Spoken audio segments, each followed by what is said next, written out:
我们首先就来关心12号确诊的中央疫情指挥官陈时中，今天依旧不见他主持记者会。原本他应该今天出关啊，原来陈时中为了谨慎起见，7天居家照护之后，今天还是快筛，但仍然是2条线，只好居家办公，由罗一军继续代打主持。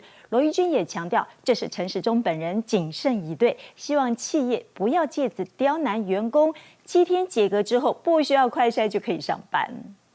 原本20号就要解隔，记者会上还是不见指挥官陈时中一个人的武林，罗一军来解答。自行做的这个快筛仍然是阳性，2条线那而且他还有一点点轻微的咳嗽的症状所以目前他今天是采取这个居家办公。高规格谨慎以对，部长还是先在家休息，但就怕企业要求员工比照办理。罗一军也再度强调，7天解隔其实不需要快筛就可以上班。我想是属于比较是自我要求的这个部分，并不是在我们这个解隔离条件跟自主健康管理规范里头所要求的，所以也希望说企业不需要拿这样的一个特例来作为通案的一个适用。强调7天后快筛阳性，可能是还验到了残余病毒量。国外研究5到7天培养出活病毒的几率低，所以解隔后需要7天自主健康管理。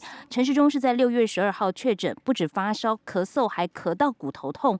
6月20号已经解隔可以外出，没想到快筛阳性，只好居家办公，由罗一军继续代打主持。幸好本土疫情持续降温。我们今天的本土病例是35596，3万多例是就这个5月5号以来目前是最低点。可能因为周末效应还需要观察，但死亡依旧有144例。最年轻是一名20多岁男性，打过3剂疫苗，本身有气切、神经系统疾病，13号肺炎住院，17号呼吸衰竭不幸过世。儿童重症也新增一名1岁男童，本身有慢性肺病、神经系统疾病，长期使用呼吸器，发病后血氧下降、胸凹，持续在加护病房插管治疗中。此外，国旅团3剂禁令也放宽。